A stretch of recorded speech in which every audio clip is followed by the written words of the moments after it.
Does anyone remember an old PC game from the early 1990s called Mr.Mix? It's mainly a typing game similar to Mario Teaches Typing, where you have to type words into a box and make a chef put ingredients into a bowl. Unlike most typing games, however, this game is notorious for having an insane difficulty curve. The game has a words per minute requirement for each level, being as low as 10 on level 1 and as high as 85 by the third. By level 5, the requirement reaches over 500, effectively making it impossible to proceed any further.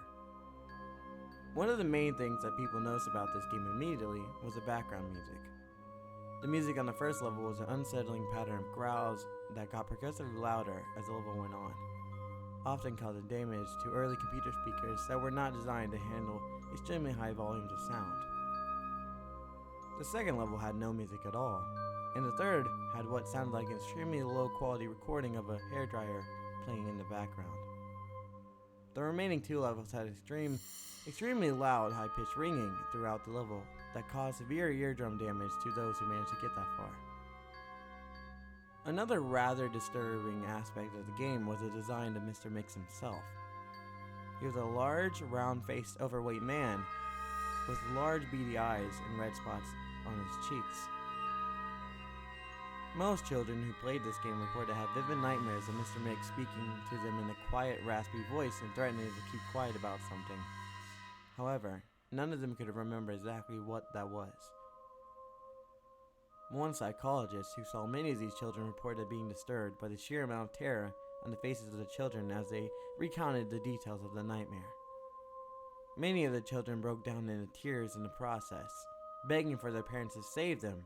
However, no direct relationship to the game itself could be determined by these few cases, as not all children suffered the same adverse effects. For obvious reasons, this game did not sell very well. It remained in relative obscurity until a few years ago, when PC hackers got a hold of the ROM of the game and started digging through it. Using memory hacking software, they managed to crack into the game's code and bypass an impossible 5th level.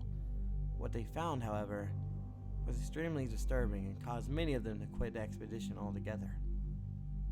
According to the reports these hackers left behind, the game behaves very strangely if the 5th level is bypassed. The game crashes violently and closes, writing a bunch of files to the user's System32 directory to the point that the RAM was almost completely filled. These files are reportedly pictures of people with horribly deformed faces appearing to scream in pain and agony, with their eyes appearing to be bleeding from their tear ducts, and their outer layer of skin torn clean off in multiple places. If the user attempts to delete these files, the computer will violently crash and blue screen, causing permanent irreparable damage to the user's hard drive. The hackers found that this was caused by a lone byte in the game's ROM that triggered when the 5th level was completed. After removing this byte, they were able to proceed to the 6th and final level. Unfortunately, all the original hackers declined to discuss what they saw in the final level. All of them became extremely paranoid and reclusive, refusing to talk about anything related to the game and showing astonishingly extreme symptoms of PTSD.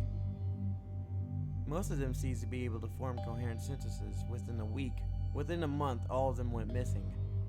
All remaining copies of the game were destroyed.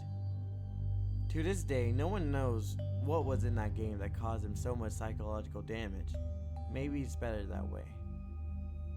2 years after this incident, a man was arrested after trying to kidnap an 8-year-old girl from a grocery store. Through DNA and fingerprint analysis, the man was identified as one of the original hackers who viewed the final level of the game. He was wearing a white chef's hat and had a look of unspeakable malice and insanity on his face. When interrogated, the man would only say one thing: "I'm Mr. Mix."